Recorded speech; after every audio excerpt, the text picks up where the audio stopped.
여러분, 하루 종일 피곤하다는 느낌 혹시 익숙하지 않으신가요?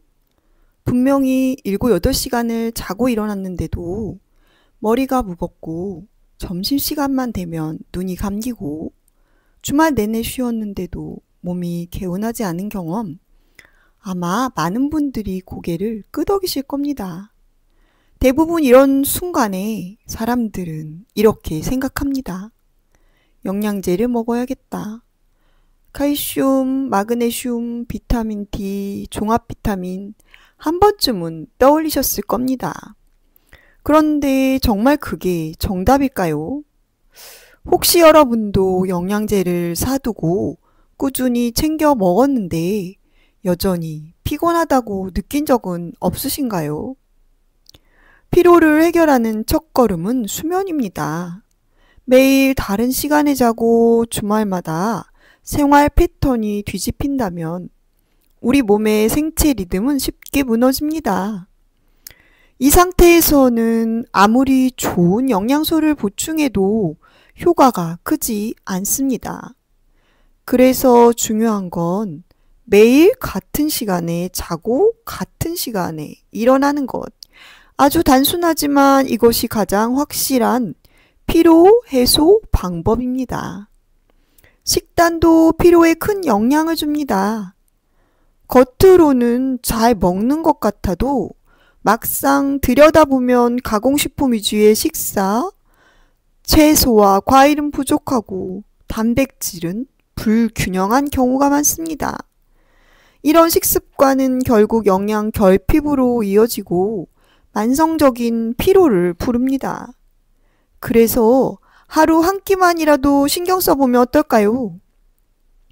채소와 과일, 단백질, 통, 곡물을 고르게 챙기는 것. 그 작은 변화만으로도 몸은 훨씬 가벼워집니다. 스트레스 관리도 빼놓을 수 없습니다. 현대인의 피로는 단순히 몸에서만 오는 게 아닙니다. 마음에서 시작되는 경우가 훨씬 많습니다.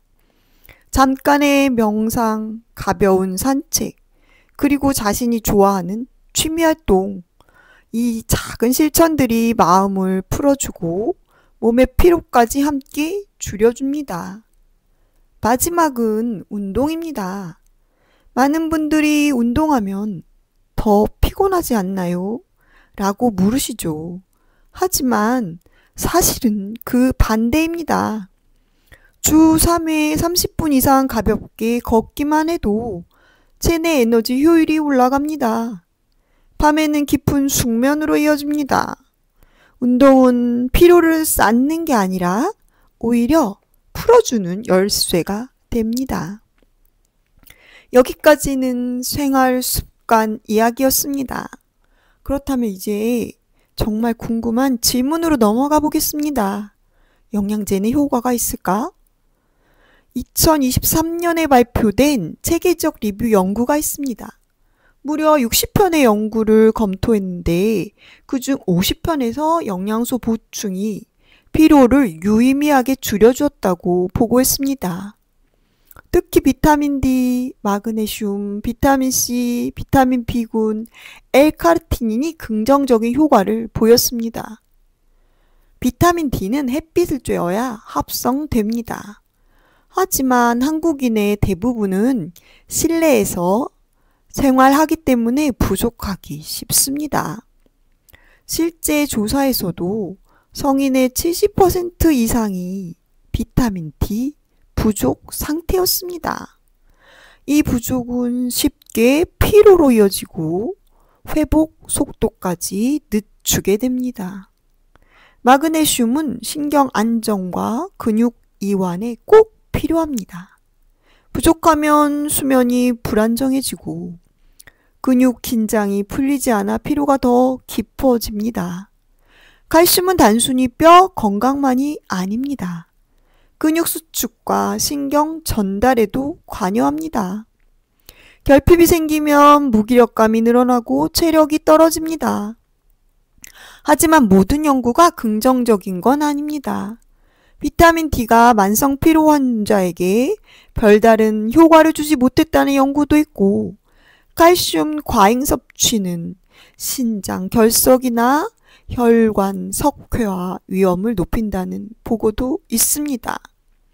일부 의학 채널에서는 대부분의 보충제는 효과가 없고 제약회사의 마케팅일 뿐이다 라고 강하게 주장하기도 합니다.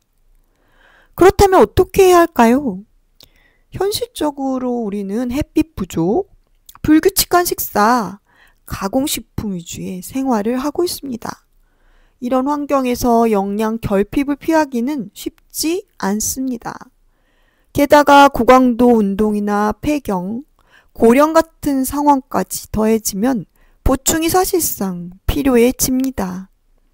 그래서 무조건 영양제를 배척할 필요도 없고 반대로 무조건 의존할 필요도 없습니다. 현명한 방법은 생활 습관을 먼저 관리하고 필요할 때만 보충제를 활용하는 것입니다. 그렇다면 영양제를 먹을 때는 어떤 원칙을 지켜야 할까요? 3가지가 있습니다. 첫째, 필요성을 확인해야 합니다. 피로가 단순히 수면 부족인지, 스트레스 때문인지, 아니면 실제 영양 결핍 때문인지 구분이 필요합니다. 가장 확실한 방법은 혈액 검사를 통해 확인하는 것입니다. 둘째, 권장량을 반드시 지켜야 합니다. 칼슘이든 마그네슘이든 많이 먹는다고 좋은 게 아닙니다. 과잉 섭취는 신장 결석 같은 부작용을 일으킬 수 있습니다. 셋째, 복용 시간과 조합을 고려해야 합니다. 칼슘과 마그네슘은 저녁에 드시면 숙면에 도움이 됩니다. 비타민 D는 지용성이기 때문에 식사 후 기름기 있는 음식과 함께 드셔야 흡수율이 올라갑니다. 이 3가지만 지키셔도 영양제 섭취는 훨씬 더 안전하고 효과적으로 바뀝니다. 정리하겠습니다. 피로 해결은 생활 습관을 다잡는 것에서 시작됩니다. 수면, 식단, 운동, 스트레스 관리, 이것이 우선입니다. 그럼에도 현대인은 특정 영양소 결핍에 취약합니다. 따라서 생활 습관을 먼저 관리하면서 필요한 경우에 한해 적절히 보충하는 것이 가장 합리적입니다. 이제 영상을 보신 뒤에 꼭 한 가지 실천해 보시면 어떨까요? 지금 냉장고를 열어 채소와 과일이 충분한지 확인해 보세요. 오늘 햇빛을 30분이라도 쬐셨는지 떠올려 보세요.